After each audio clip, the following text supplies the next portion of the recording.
nji ambao hatatoka. Yani Yanga hawatakiwi, afu Meja na Wakanda nao hawatakiwi. Familia kiboko kabisa. Anda hatatoka kingi hatari. Yani Simba kakosa ubingwa afu atamwona Wakanda hatoki. Hatoki. Bana, hizo ni message za baadhi ya wadau ambao wanashare pamoja na sisi. Nsajigwa. Tutazame mazingira ya kile ambacho tukiona kwenye mchezo wa kwanza na haya mambo yote ambayo tunayaona kwenye pitch dakika 90 ambazo zitakwenda kuamua game inamalizika kwenye mazingira gani.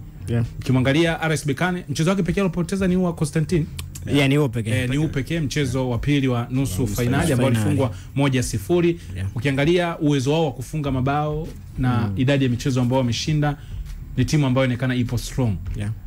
Kwa mazingira ya nyumbani, Simba ana uwezo wa kumkamata Berkane na kupata matokeo ya faida kwake. Ni mechi ngumu sana ambayo anaenda kuicheza Simba. Inawezekana tangia michuano hii imeanza, hii ndio ikawa ya kwanza. Japokuwa watu wanafananisha na ile ya Tripoli, lakini tofauti wa Tripoli na Berkane, Tripoli ilikuwa na majina makubwa, lakini timu yake ilikuwa ndio imekusanya kwa wakati huo. Yaani yeye na Simba walikuwa tofautiana na majina tu, lakini wote kwa timu ambao kwa asilimia kubwa wachezaji wengi walikuwa ni wageni. Walikuwa bado hawajazoeana kiasi hicho, bado kulikuwa kuna chemistry kutosha kama ambavyo Berkane hapo na Berkane tunazungumza hivi sasa chini ya Mungu Chaban, ni msimu wake wa pili na msimu uliopita pia alicheza finali. Kwa hiyo wana wachezaji wengi sana ambao wamecheza kwa pamoja, kina Yusuf Dayo muda mrefu kwenye kikosi. Paul Basene msimu huu ana mabao 3, lakini msimu uliopita alikuwa miongoni mwa top scorer wa mchuano hii ya kombe la shirikisho, yeye pamoja na wakina kwa hiyo kiangalia kikosi cha Berkane jinsi kilivyo, kwa asilimia kubwa wako na wachezaji wengi ambao wamecheza ile timu kwa muda mrefu, na issue ya chemistry kwao si shida, na umegusia hapo issue ya ubora. Moja ya eneo ambalo linatia hofu kwa Simba kuweza kupata ushindi kwenye mechi inayokuja, namna ambavyo timu yao imeweza kukamilika ya RS Berkane. Ni timu ambayo inafunga magoli mengi sana, lakini pia ni timu ambayo pia hairuhusu mabao. Kuanzia kwenye ligi mpaka michuano hii ya kimataifa. Kwenye ligi mchezo 30 ambao wameweza kuicheza, wameweza kuruhusu mabao 14 tu.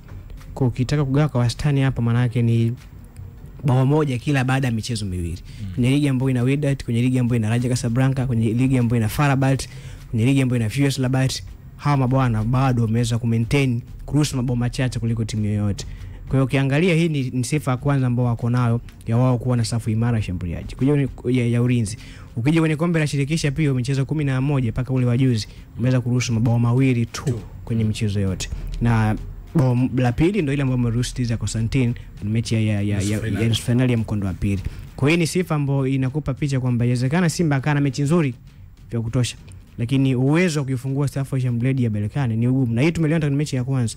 Mechi ya kwanza si kwamba Simba alikuwa afiki kwenye eneo la ulinzi wa Berkane. Alikuwa anafika. Lakini kwa nini hakuweza kupata ndagi hata moja? Ni kutokana na safu ya ulinzi jinsi gani ambavyo Berkane walikuwa wanacheza. Unaweza kuona namna gani ambavyo waweza kupiga mashuti 6, lakini kati ya yale 6 mashuti 4 yote yaweza kuwa blocked na defender. Si jambo la kawaida sana unapiga mashuti 6 afu yote ndani ya box. Na hakuna lolote ambalo aidha limegonga nguzo au goalkeeper amesave. Hii ni sifa tofauti ambayo Berkane ameonyesha kwenye eneo la ulinzi. Kwa hiyo nikiangalia eneo hili tu ni eneo ambalo linatia wasiwasi ugumu wa mchezo kwamba Simba ataweza kuwafungua mabwana kwenye eneo lao la ulinzi. Kwa hiyo ni kitu ambacho paka muda huu Simba anaenda kwenye mechi akiwa na hana uhakika wa kuweza kupata angalau bao moja, na kipindi ambacho tayari asharuhusu mabao 2. Lakini wakati huo Berkane pia ameonyesha namna gani ambavyo wako na uhatari kwenye kutengeneza nafasi, tena kwenye nyakati chache sana ambazo anaweza kana mpira. Inawezekana simiki mpira kwa muda mrefu, lakini kwa moment chache zile ambazo anaweza akaja kwenye lango lako, na sasa kwenye transition mara nyingi kwa wakishambulia kwa counter attack. Hata ile mechi ya Yuzi mashambulizi yao mengi hawakuyaunda kutoka nyuma. Walikuwa wanazimisha turnover katikati ya uwanja, wanapola Simba wao kwenye eneo lao, wanatengeneza nafasi, na matumizi yao yalikuwa kiasi kubwa yalikuwa mazuri sana. Wakaweza kufunga magoli 2 pamoja na goli lingine ambalo zilizokatilia ambalo lilikuwa ni offside.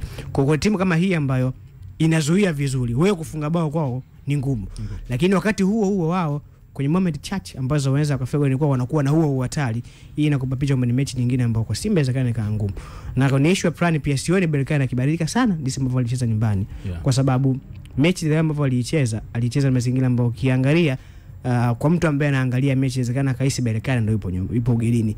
Kwa sababu ni mechi ambayo aliweza kuibana sana. Si mechi ambayo kwa asilimia kubwa aliamua yeye kwamba nipo nyumbani basi najiachia moja. Ndio maana ukiangalia Dominic mpira walikuwa wanauiana kwa sababu alikuwa na hiyo tahadhari ya kuweza kubalance timu yake namna gani anapata zuri na namna gani ambavyo anaweza kana shambulia. Kwa hiyo ni mechi ambayo kwa mazingira haya mawili napata wasiwasi uwezo wa Simba kufunga hata bao moja kutokana na safu ya ulinzi ya Berkane Lyon. Haya mwanetu ameamua kuwa meme au si?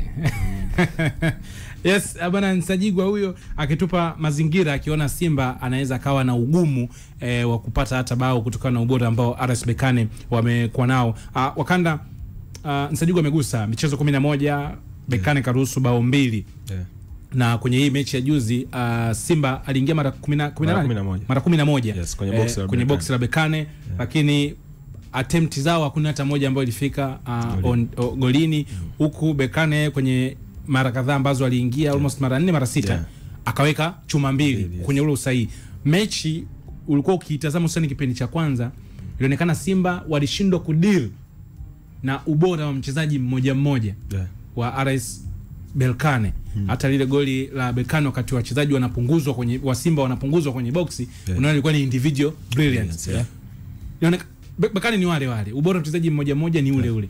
Simba anaweza akaingiaje kwanza eneo la kwanza kuwa overshadow kwenye huo ubora wao wa mchezaji mmoja, alafu kuidhibiti as a team, hususan kwenye ile eneo la defense ambalo ndio linalotengeneza mzigo mzito kwamba dhidi ya timu hii yenye defense bora Simba ataanzaje kupata kuanzia chuma 2. Pivot ya RS Berkane ipo kwenye miguu ya Mamadou Lamine Camara.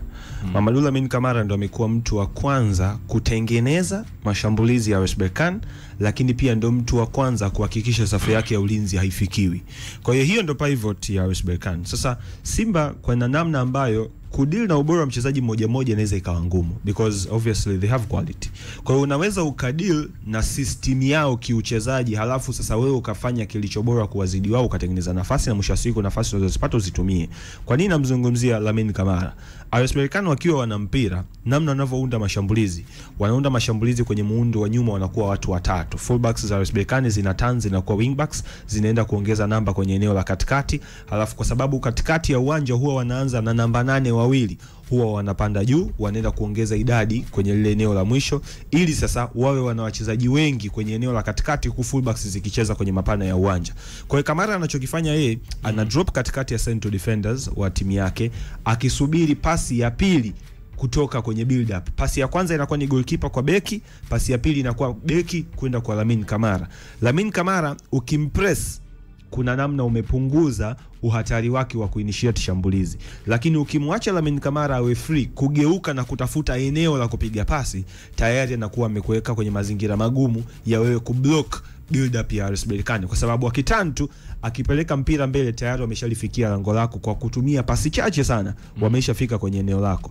Huo ni mtego wa kwanza kwamba Lamine Camara kuhakikisha kwamba Simba wanampress muda wote. Sijajua watatumia plan gani, kwa sababu game iliyopita Lamine Camara alikuwa very free kwa sababu moja, namba 10 wa Simba ni Jean Charles tunamjua, kisha mtani kwenye jukumu bwana wewe mjomba tunataka upress, unamwacha kwenye mchezo. Kwa hiyo I think ni muda sasa wa mwalimu kukaa na Jean Charles kumwambia bwana kuna muda tutahitaji tu upress ndugu yangu mechi ya finali. Akiwa tu na mpira unaenda kwenye mguu wake, hakikisha unamtia ghadhabu huyu mtu asipokee mpira kwenye maeneo akiwa free. Lakini eneo la pili ambalo Simba kwangu naamini